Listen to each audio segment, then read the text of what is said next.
Salut à tous! Il y a quelques temps sur Facebook, je vous avais demandé si ça vous intéresserait que je fasse une vidéo sur le traitement médiatique du Brexit. Et vous avez répondu unanimement oui. Oui, Druide. 100 fois oui. Au début, je pensais faire une vidéo de 10-15 minutes sur 3-4 éléments récurrents de la campagne, et puis je me suis dit qu'en fait, ce serait vachement plus intéressant d'analyser tout le déroulé de la campagne sur plusieurs jours. Donc on va analyser les reportages qui ont été diffusés dans le 20h de France 2, d'abord parce que c'est une émission qui est très regardée, et aussi parce que France 2 est une chaîne un petit peu moins soumise que les autres au pouvoir des annonceurs et des propriétaires. Sur le service public, on voit encore des émissions comme Cache Investigation, et puis ils ont aussi diffusé le documentaire sur le Crédit Mutuel, qui avait été censuré par Bolloré sur Canal+. Mais bon, c'est pas encore l'idéal quoi. Le JT est encore un peu... Ah, puis vous verrez bien. Mes amis, croyez-moi, et là je m'adresse surtout aux plus jeunes d'entre vous, s'il y a bien une chose que j'ai apprise au cours de ces 18 années d'errance, rien n'est plus important dans la vie que la télévision. Rien. Regardez-la aussi souvent et longtemps que possible avant de mourir. Faut vraiment rien avoir à foutre de sa vie, quoi.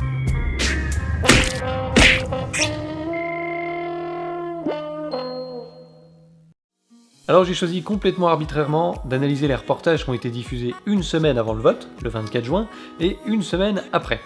Donc on commence le 16 juin, et ça tombe bien parce que c'est le jour de l'assassinat de Joe Cox, et les médias vont s'en donner à cœur joie. Ce sera le sujet de notre vidéo. Ce jour-là, Pujadas ouvre direct son journal en parlant d'un militant pro-Brexit arrêté pour l'assassinat de Joe Cox. Bonsoir à tous. Dans l'actualité ce soir, un coup de tonnerre dans la campagne du Brexit. Une jeune députée travailliste pro-européenne a été agressée et tuée dans le nord de l'Angleterre. Un militant pro-Brexit a été arrêté. La campagne est suspendue. Loïc Delamornay sera en direct à Londres. Seulement voilà, quelques minutes plus tard, le militantisme du bonhomme est déjà mis au conditionnel. Elle a donc été prise à partie et mortellement blessée par un homme qui serait un militant pro-Brexit. Marc de Chalon. S'ensuit un reportage construit exactement comme un reportage sur le terrorisme islamique.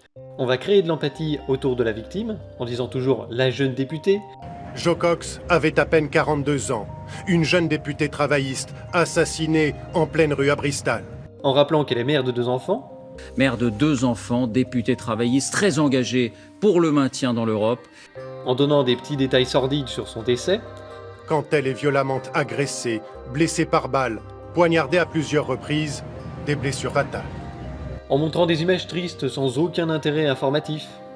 Sur ces images, on voit le sac et une chaussure de la jeune députée abandonnée sur le trottoir.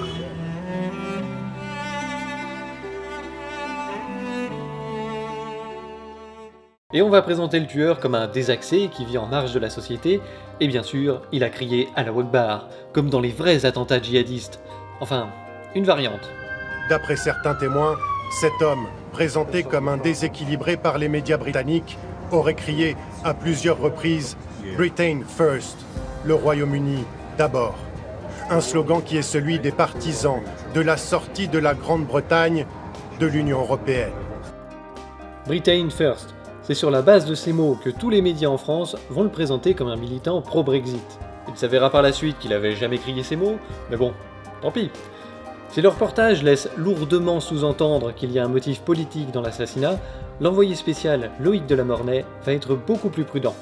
Il va d'abord mettre en doute par 2 fois le lien avec la politique, avant de le dire quand même en usant d'un petit stratagème. Écoutez-le bien.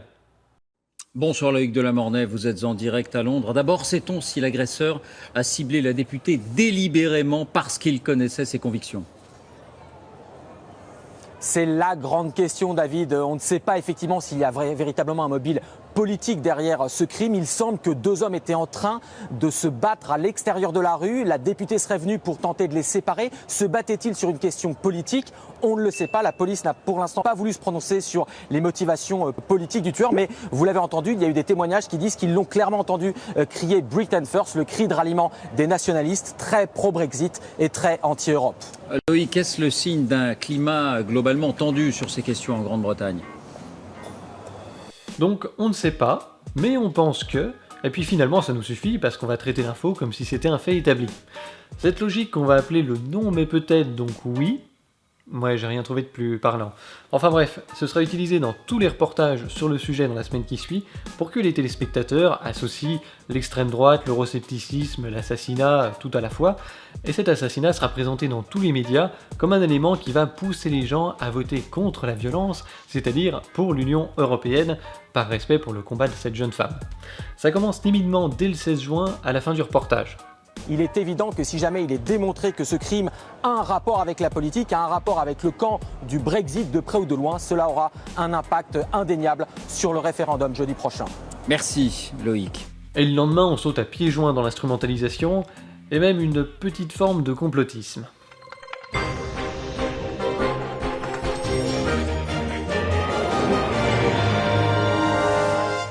A nouveau, le traitement de la campagne sur le Brexit est entièrement tourné vers l'assassinat de Joe Cox.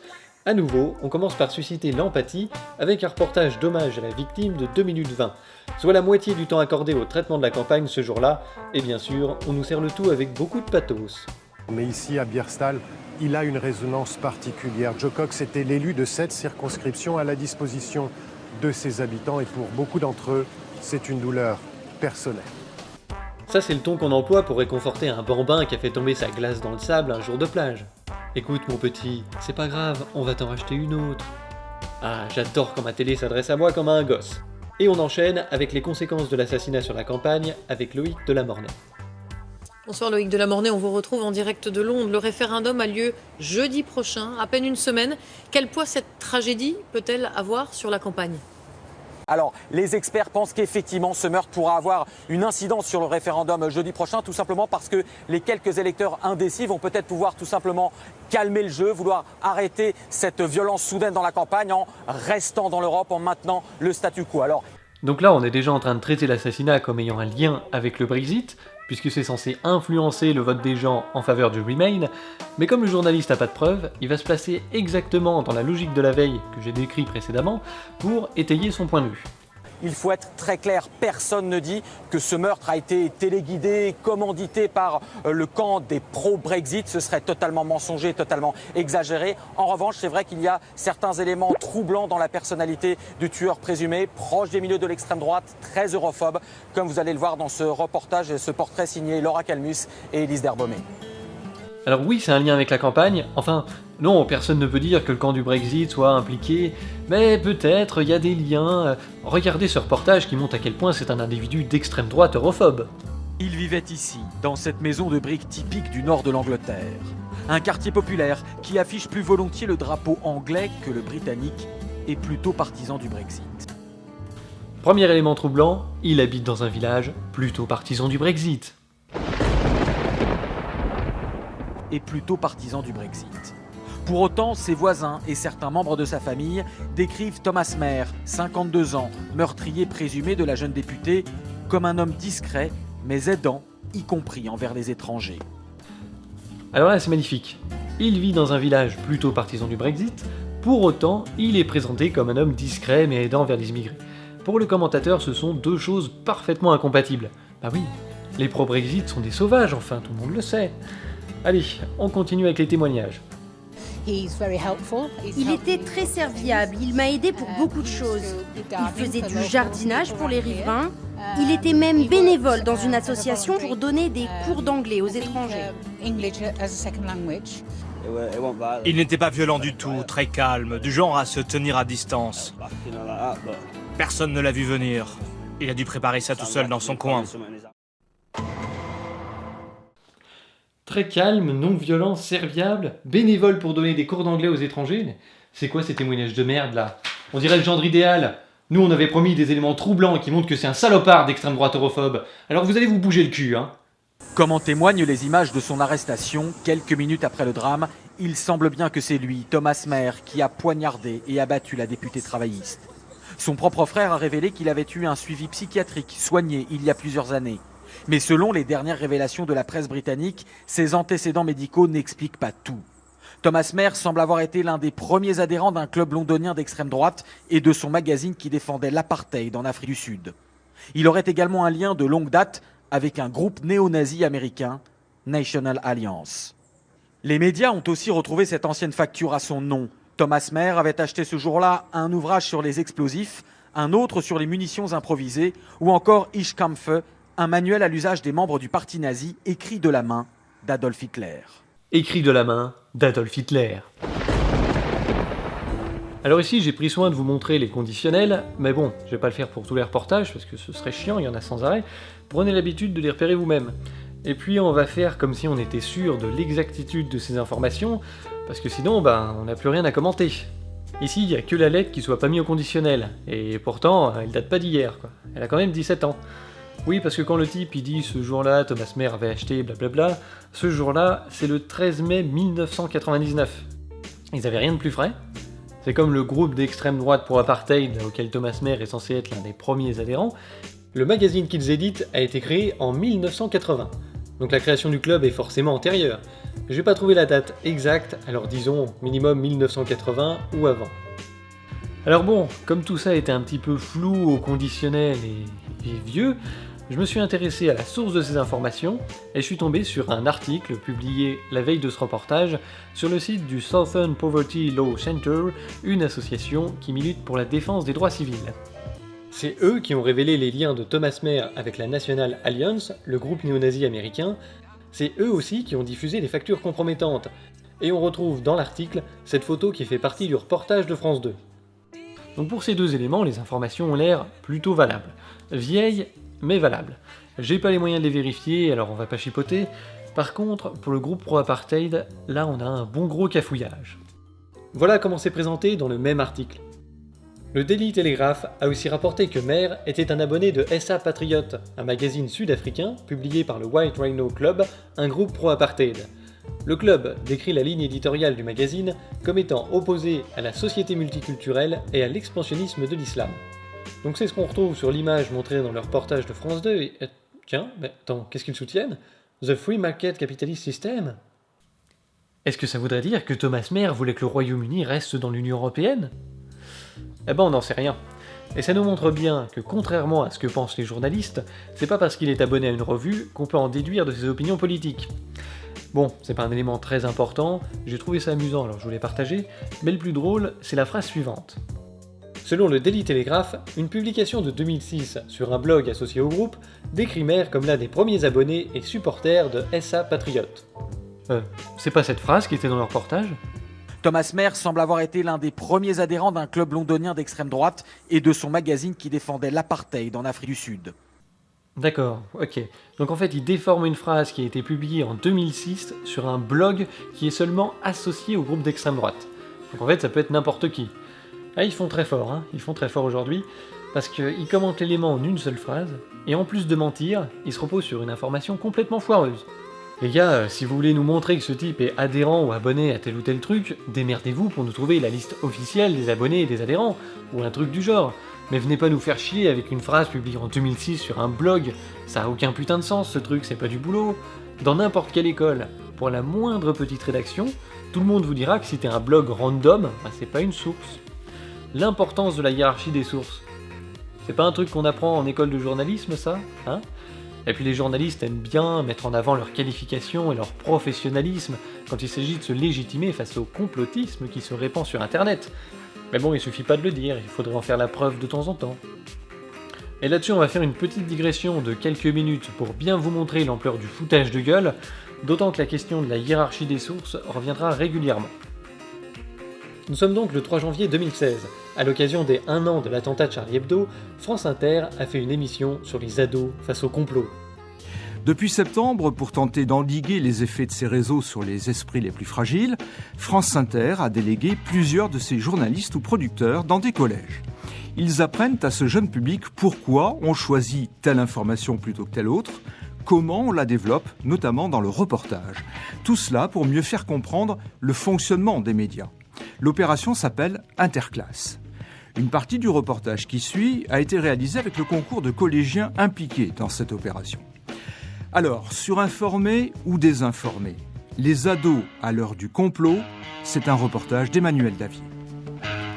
Une quarantaine de minutes, plus ou moins intéressantes, avec l'avis d'experts sur des interviews d'ados à base de questions orientées et de condescendance. Et est-ce que tu trouves que tu es assez armé intellectuellement pour te faire une opinion et pour distinguer une information d'une rumeur ou d'une fausse information. Est-ce que tu serais pas trop conne pour te renseigner par toi-même? Est-ce que tu te sens suffisamment armé intellectuellement pour trier les informations? Et tu crois que tu es capable de faire mon travail mieux que moi? Hein? Sale gamin! Je m'appelle Hélène Scholl, je suis professeure d'histoire, de géographie et d'EMC, c'est comme ça qu'on appelle ça, c'est-à-dire éducation morale et civique. Est-ce que vos élèves parviennent à hiérarchiser les sources? Non, c'est difficile pour eux, surtout en seconde. Je pense qu'ils n'ont pas la maturité nécessaire pour pouvoir distinguer une information fiable d'une autre qui ne l'est pas. Ils hiérarchisent pas l'information. Notamment sur Internet, ils ne savent pas distinguer par exemple un site qui est fiable d'un qui ne l'est pas.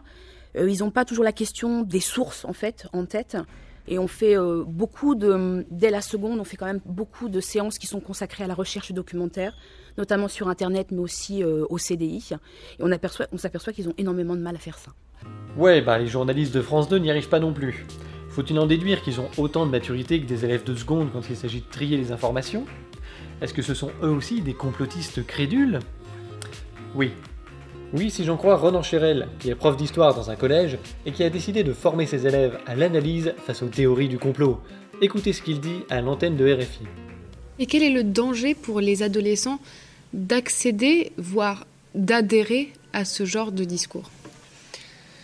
D'un point de vue personnel, d'historien et d'enseignant, les sources ne sont pas ce qui est dangereux.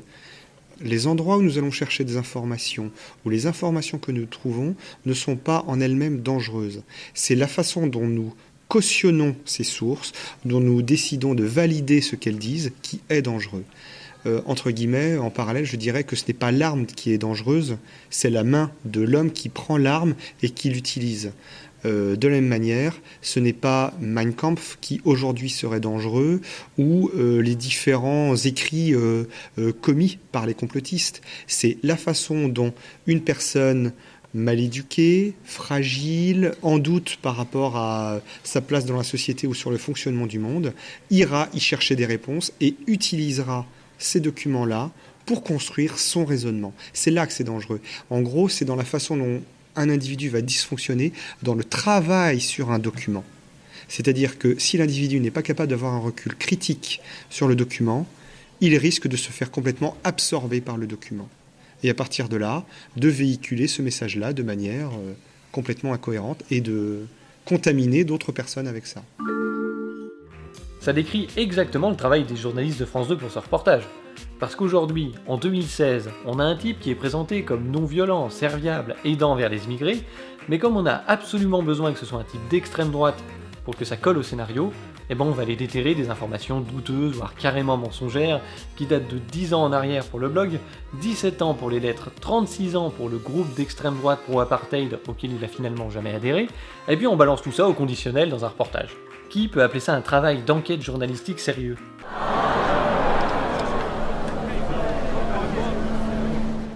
Donc là, on est en plein dans une démarche d'instrumentalisation de l'information à des fins idéologiques. Pour le journaliste, ça ne peut être que l'acte d'un individu d'extrême droite, et il va tout faire pour le prouver. Comme un complotiste dirait, c'est la faute d'Israël, des Illuminati, des francs-maçons, etc. Et il arriverait à faire des liens plus ou moins valables pour le prouver. Bon, et l'europhobie dans tout ça, parce que il n'y a pas grand-chose dans leur porte. Hein? Il vit dans un village plutôt partisan du Brexit. Ok, donc vous avez rien trouvé d'autre en fait. Non, mais les gens sont cons, ils ne le remarqueront même pas. Ah non, mais je suis d'accord avec vous, hein. C'est bon, excellent boulot les gars. On diffuse. À demain.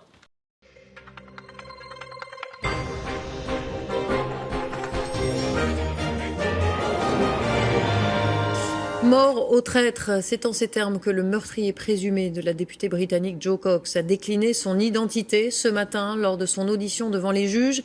Il a été inculpé pour homicide volontaire. Bonsoir Loïc Delamornay, vous êtes notre correspondant à Londres. Des propos qui laissent peu de doute quant au motif politique de cet assassinat. Troisième jour, et ils ont enfin un élément qui laisse peu de doute quant au motif politique de cet assassinat. Pour autant, le mec n'a pas avoué directement qu'il a fait ça pour le Brexit. Il a juste crié « Mort en traître, liberté pour la Grande-Bretagne ». Alors... Ce qui laisse peu de doute, c'est vrai. Mais les journalistes vont considérer la chose comme complètement acquise, ils vont laisser tomber la logique du non mais peut-être donc oui qu'on a vu dans les 2 jours précédents, et ils vont s'empresser de rendre le camp du Brexit responsable de cette violence. Alors est-ce que cette campagne portait en elle les germes d'une violence? C'est ce que vous allez voir en regardant ce reportage réalisé avec Laura Calmus. Au matin du 16 juin dernier, quelques heures avant l'assassinat de la députée Jo Cox, l'un des porte-parole des partisans du Brexit, Nigel Farage, présente sa toute dernière affiche de campagne. Avec pour slogan le point rupture, elle montre des hordes de réfugiés arrivant d'Europe. Immédiatement, des internautes choqués font le rapprochement avec ce film d'avant-guerre de propagande nazie, méprisant ces colonnes de réfugiés juifs. La presse s'interroge, mais Nigel Farage assume. Vous réalisez que cette affiche est absolument incendiaire? Non, parce que dans quelques années, ces gens-là obtiendront un passeport européen et pourront donc entrer chez nous. Cette polémique, occultée par le drame de l'assassinat de la députée, rappelle que la campagne a porté les germes d'une certaine violence, notamment en cristallisant le débat sur l'immigration. Tiens, c'est bizarre, parce que la veille, ils avaient été très précis, rappelez-vous. Il faut être très clair, personne ne dit que ce meurtre a été téléguidé, commandité par le camp des pro-Brexit. Ce serait totalement mensonger, totalement exagéré. Donc non, le camp du Brexit n'a pas commandité ni téléguidé cet assassinat, personne ne le dit, mais il est quand même responsable à cause de son discours. Donc aujourd'hui, ils font vraiment très très fort. Ils commencent par interpréter les propos de cet homme comme ça les arrange, et en se torchant complètement avec le peu de doute qui reste, puis ensuite ils vont expliquer son geste à sa place, en disant que c'est le discours anti-immigration des pro-Brexit qui va pousser cet homme, pourtant non violent et donnant des cours d'anglais aux immigrés, à passer à l'acte par peur des immigrés. D'accord, donc tout ça il est vraiment très cohérent, chapeau. Et comment ils ont appelé leur reportage? La revendication de l'assassin. Oui, d'accord. Non, en fait il a rien revendiqué du tout. Il a juste crié « mort en traître, liberté pour la Grande-Bretagne ». Alors, pour le lien avec le Brexit, c'est une interprétation qui laisse un doute, et surtout il a absolument pas parlé d'immigration. C'est ballot parce que c'est le seul sujet du reportage qui suit, et qui s'appelle la revendication de l'assassin. Donc on est en fait en plein dans la manipulation, et si vous trouvez que j'exagère, je me permets de vous rappeler le début du reportage. Au matin du 16 juin dernier, quelques heures avant l'assassinat de la députée Jo Cox, l'un des porte-parole des partisans du Brexit, Nigel Farage, présente sa toute dernière affiche de campagne. Avec pour slogan le point rupture, elle montre des hordes de réfugiés arrivant d'Europe. Pourquoi est-ce qu'il précise quelques heures avant l'assassinat? T'as l'impression que Thomas Mehr il a vu l'affiche et puis il s'est dit « Merde, des colonnes de réfugiés nous envahissent et moi je leur ai donné des cours d'anglais, mais quel con oh, faut absolument agir. Tiens, je vais aller buter Jo Cox. Ouais, c'est une bonne idée ça. Je vais aller chercher mon petit manuel écrit de la main d'Adolf Hitler. » Non mais vous marrez pas. En disant quelques heures avant, le journaliste sous-entend qu'il y a un lien de cause à effet entre l'assassinat de Jo Cox et la présentation de la nouvelle affiche, alors qu'il en a strictement aucune preuve. Et il n'a pas de preuve non plus que son acte ait un lien quelconque avec l'immigration. C'est pourtant ce que va sous-entendre le reportage tout du long. Ça, messieurs dames, c'est ce qu'on appelle de la suggestion, c'est une technique de manipulation mentale. On ajoute tous les légumes. Ça, c'est un poste de télévision. Oui. Jusqu'à absorption complète. Quelle avancée technologique étonnante. C'est un instrument de propagande tout à fait grandiose. Mais pourquoi on montre un cuisinier?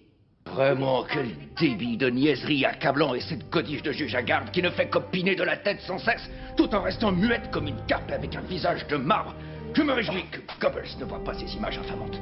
Et vous avez laissé ma femme vous graisser la patte, sale escroc! Ça vous donne vraiment envie de circonscrire toute cette misérable vermine sous la menace d'un flac 8-8. Ah non non non, pas de point Godwin contre les partisans du Remain. Attention, c'est ce que nous apprend un joli 2 poids 2 mesures à la fin du reportage. Il y a quelques semaines, l'ancien maire de Londres Boris Johnson, pro-Brexit, avait déclaré que Bruxelles voulait réunir l'Europe par la force, comme Napoléon ou Hitler avaient voulu le faire en leur temps, et que ça s'était mal terminé. La comparaison avec le régime nazi avait suscité un tollé. Donc le bouquin écrit de la main d'Adolf Hitler, ok. Les comparaisons de colonnes de réfugiés, ça gêne pas. Par contre, quand le point Godwin cible le camp du Remain, là ça suscite un tollé. Ce n'est plus un argument loyal. Voilà, c'est tout pour aujourd'hui. Je vous rappelle les consignes de sécurité en cas d'exposition prolongée à un JT. Lisez un livre. Ça va extraire pas mal de conneries de votre vision du monde. Et puis, si vous avez aimé cette vidéo, vous pouvez la partager et vous abonner à la chaîne pour voir la suite. On se retrouve très vite pour analyser le reportage du 19 juin. Cette fois-ci, on nous foutra la paix avec Jo Cox et on nous parlera des conséquences très concrètes du Brexit. À la prochaine!